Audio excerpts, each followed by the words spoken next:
আসসালামু আলাইকুম। আমি শিলা আহমেদ ঢাকা থেকে বলছি।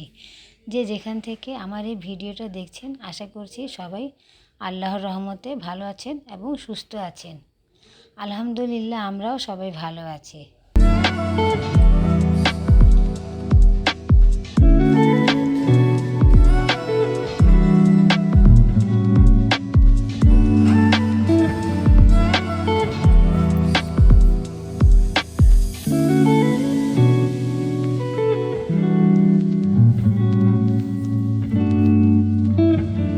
তো আজকে অনেক দিন পর ভিডিওটা দিলাম। এর মাঝখানে অনেকটা গ্যাপ গিয়েছে, কারণ আমার মেয়ে অনেক অসুস্থ ছিল। তার ওই যে গুটি বসন্ত যে হয় সেটা হয়েছিল, তাই এর জন্য আমি কয়েকদিন ভিডিওটা দিতে পারিনি। প্রায় 6-7 দিন হবে। এই তো নাস্তা করে চলে যাব দুপুরের রান্নায়। আসলে ভিডিও করতে যে কতটা বাধা আসে, যারা করে তারাই বোঝে। এর আগে আমি একদিন ভিডিও করি, এর মাঝে দেখা যায় অর্ধেক ভিডিও করে বাকিটা অর্ধেক করতে পারিনি। বাসায় গেস্ট আসে, আবার অনেক সময় সবাই এগুলো পছন্দ করে না, তাই সবার সামনে ভিডিও করাও যায় না। তাই একদিন আমি অর্ধেক ভিডিও করে আর অর্ধেকটা বাকিই রয়ে যায়, ভিডিওটা পুরো করতে পারিনি। তাই আবার পরের দিন থেকে ভিডিও শুরু করলাম। এই তো রুটি রান্না করে নাস্তা করে নাস্তার থালা বাসন ধুয়ে চলে আসলাম বিছনা ঝাড়তে। কারণ গ্যাস তো এমনিতেই কম থাকে, অল্প আছে। চুলায় ডাল বসিয়ে একদিকে বিছনা ঝেড়ে নেই, ফার্নিচার মুছে নেই। দেখা যায় ওইদিকে ডাল গলতে গলতে আমার এদিকের কাজ বেশ খানিকটা গোছানো হয়ে যায়।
এই তো আমার রুম পরিষ্কার করে মেয়ের রুমে চলে আসলাম পরিষ্কার করতে। এই তো দেখেন, নাস্তা করে নিজের পড়ার টেবিলটা অগোছালো রেখে নিজের চাচাতো বোনের সাথে কিভাবে যে মানে কি বলবো, মানে সারাক্ষণ ঠিঠি নিয়েই ব্যস্ত। স্কুল তেমন এখন ক্লাস হচ্ছে না, বইও পাইনি, শুধু কোচিংয়ে যায়। আর এর মধ্যে কয়েকদিন অসুস্থ ছিল, তাই কোচিংও যেতে পারে নাই। কয়েকদিন পরে যে আজকে একটু সুস্থ হয়ে উঠেছে। আর এই তো দেখেন, একটু ভালো থাকলে তো তারপরে একটু কাজ করে দেয়, আমার সাথে একটু আগায়। কিন্তু যখন থেকে অসুস্থ হয়েছে, মনে করেন কিছুই করতে পারে না, নিজেই বিছনা থেকে উঠতে পারতেছিল না। 3-4 দিন ধরে বিছনাতেই ছিল। 3-4 দিন পরে একটু হালকা আস্তে আস্তে সুস্থ হয়ে ওঠে। এর মাঝে আমি ওর ফক্স যেটাকে বলে, ওইটার জন্য ওষুধও এনে খাইয়েছি। তার মধ্যে আবার একটু কোরআন শরীফের আলহামদু সূরাটা পড়ে ওকে পানি খাইয়েছি। তারপর গোসলটাও মনে করেন যদি পারে, প্রতিদিন যদি নাও হয়, একদিন পর পর গোসল দেওয়াতে মনে করেন আরও একটু হয়। এই ইসের মধ্যে যতই পরিষ্কার থাকা যায়, যত মানে গোসল করা যায়, কারণ তাপ থাকে। এই যে এখন তো আবার কয়েকটা আমি মানে আমাদের আপা যে কাজ করতে আসে উনিও বলল যে কয়েকজনকে দেখছে যে এখনকার নাকি বাতাস চলছে বসন্তের। আমি আগে জানতাম যে এই ফক্সটা যে হয় এটা শুধু গরমেই হয়, কিন্তু এখন যে দেখতেছি শীতকালেও এখন এগুলি দেখা দেয়। আসলে সব কিছুই কেমন জানি উলটপালট হয়ে গেছে, কোনোটি মানে এখন আর নির্দিষ্ট কোনো নাই, যখন যেটা হওয়ার হয়ে যায়। আর এই তো দেখেন আমাদের কারেন্ট ছিল না, এতক্ষণ আমি অন্ধকারেই ভিডিওটা করতেছি, হঠাৎ মনে হলো যে অন্তত ফ্ল্যাশ লাইটটা জ্বালিয়ে নিই। তো যে ফ্ল্যাশ লাইট জ্বালিয়ে আবার পরিষ্কার করতেছি। আর এই তো আমার মেয়ে দেখাইতেছে, এই যে দেখেন আমার ছোট্ট সেলাই মেশিনটা আপনাদের কাছে শো করতেছে, মানে দুষ্টামি করতেছে আর কি।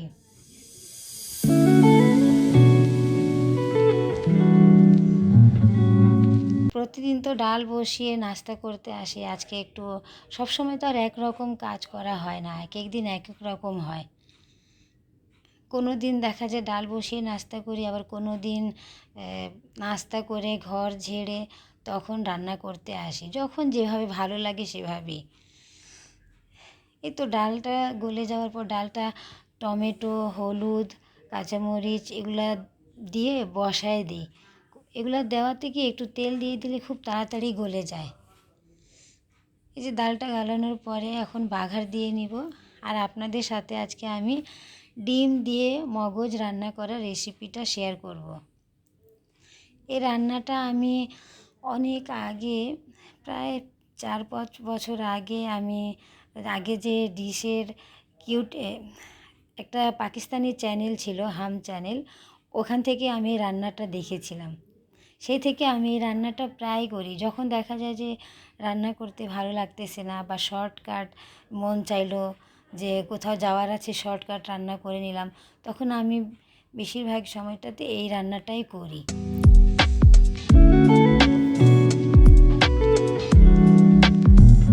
এই যে বড় গ্লান দিয়ে তেল দেওয়াতে তেল বেশি পড়ে গিয়েছিল, তাই আমি মানে এভাবে চামচ দিয়ে উঠিয়ে ডালটা বাঘার দিয়ে নিছি।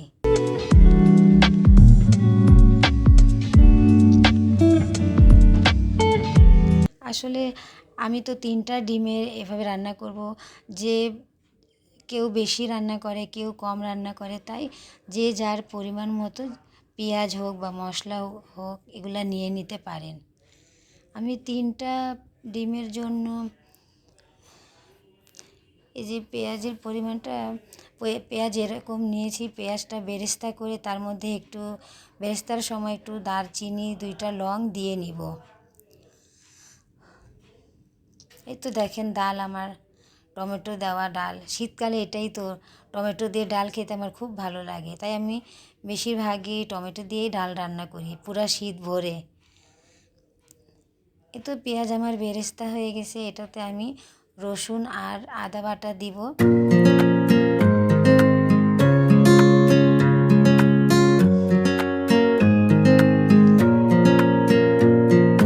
তারপর রেগুলার যে মশলাগুলো, হলুদ, মরিচ, জিরা গুঁড়া, ধনে গুঁড়া, তারপর একটু গরম মশলা গুঁড়া দিব। যেহেতু আমি ভয়েসটা রাত্রের দিকে দেই, তাই মনে করেন যে এই রান্নাটা যখন খেলাম সেটা আপনাদের সাথে শেয়ার করতে পারিনি, কিন্তু খুব মজা হয়েছিল ডিমের এই তরকারিটা। ঝাল লবণ যে যার স্বাদ মতো দিবেন। এই যে মরিচ গুঁড়া দিয়ে দিলাম, তারপর হলুদ গুঁড়া দিব।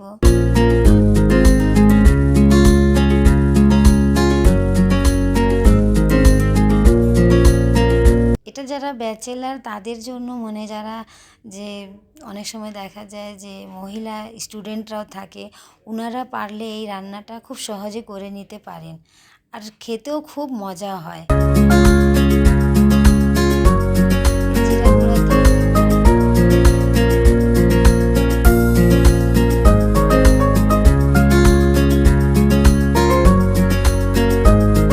আগে যখন ওই চ্যানেলটা ছিল তখন আমি সেখান থেকে বেশ কয়েকটা রান্না, মনে করেন রেসিপি আকারে আমি আমার ডায়েরিতে লিখে রেখেছি। এটা একটা রান্না, নেক্সটে আমি পরবর্তীতে আস্তে আস্তে করে সেগুলো রান্না আপনাদের সাথে শেয়ার করব।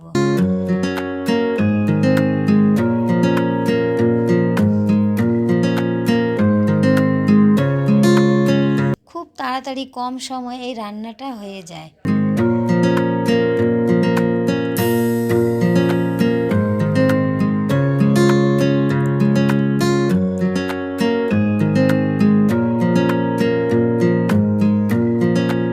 টমেটোটা আমি মানে যখন রান্নাটা আমি দেখি ওনারা টমেটো দেয়নি, এটা আমি নিজস্ব আইডিয়া থেকে দিলাম, কিন্তু খেয়ে দেখলাম বেশ ভালোই লাগলো, ওইরকম মনে কোনো রকম লাগেনি।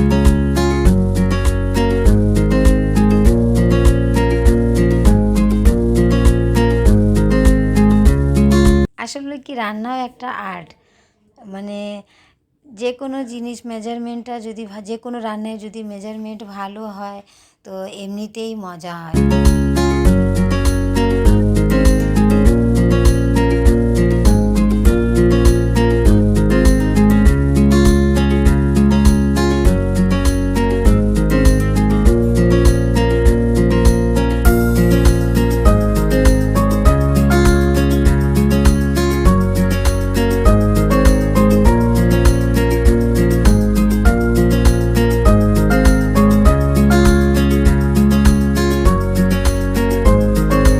টমেটোটা গলার জন্য একটু পানি দিয়ে নিব, পানি দিয়ে ঢাকনা দিয়ে দিব।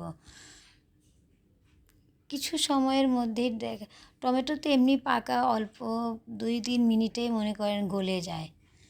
এই তো মনে করে দেখেন গলে গেছে, আমি এবার এটাতে ডিম ভেঙে দিয়ে দিব।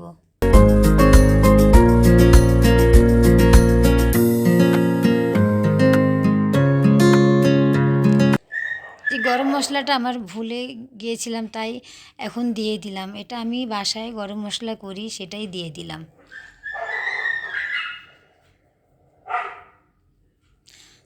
দেখেন লবণও ভুলে গেছি, চেখে দেখি লবণই দেই নাই, তা আবার লবণ অ্যাড করব।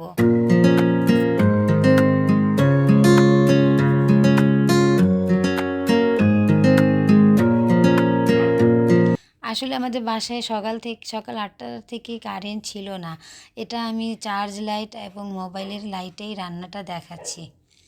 কারেন্ট না থাকলে বুঝে নিত, মানে মাথায় কাজ করে না, শুধু সব দিকে অন্ধকার অন্ধকার, ভালো লাগে না। আর এমনিতেই জানেন দোতলার ঘর একটু অন্ধকারই হয়। আবার আমাদের যে উপরের ফ্ল্যাটগুলি যেমন 7তলা 8তলায়, এগুলা ফ্ল্যাটে কারেন্ট না থাকলেও ওরকম বোঝা যায় না যে কারেন্ট আছে বা নেই।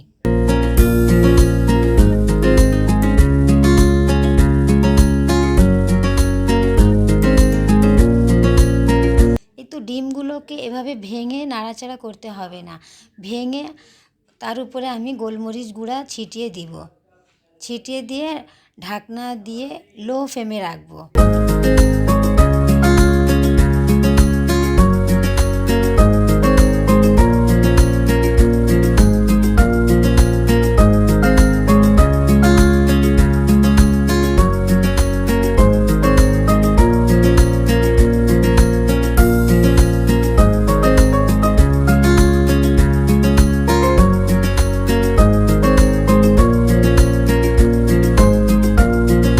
কুসুমের উপরে গোলমরিচের গুঁড়া, মানে কালো গোলমরিচের গুঁড়া ছিটিয়ে দিলাম। একটু ঢাকনা দিয়ে ডিমগুলো একটু সিদ্ধ হওয়া পর্যন্ত অপেক্ষা করব, আর চুলার আঁচটা একদম কম রাখবো যাতে মশলাটা পুড়ে না যায়।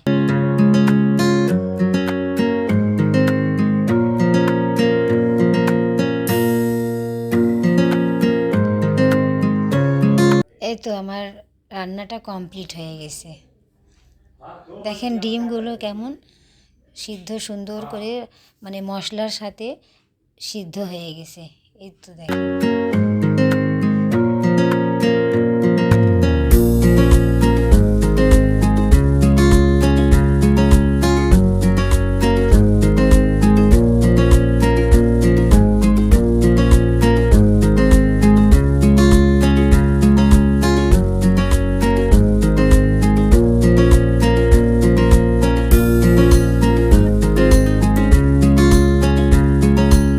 খাবারটা আপনাদের সাথে শেয়ার করতে পারিনি, কারণ আমি একটু বাইরে কাপড় দিতে দর্জির দোকানে গেলাম, আর আসতে অনেকটা লেট হয়ে গিয়েছিল। এটা আমার আরেক দিনের ভিডিও। আমি আমার যে প্লেট বাসন রাখার যে র্যাকটা আমি গোসলখানায় নিয়ে এভাবে পরিষ্কার করি, ভাবলাম সেটাও অ্যাড করে আপনাদের সাথে একটু শেয়ার করি।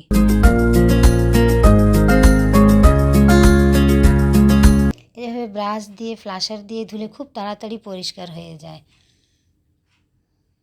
আর একটু গুঁড়া সাবান দিয়ে দিই।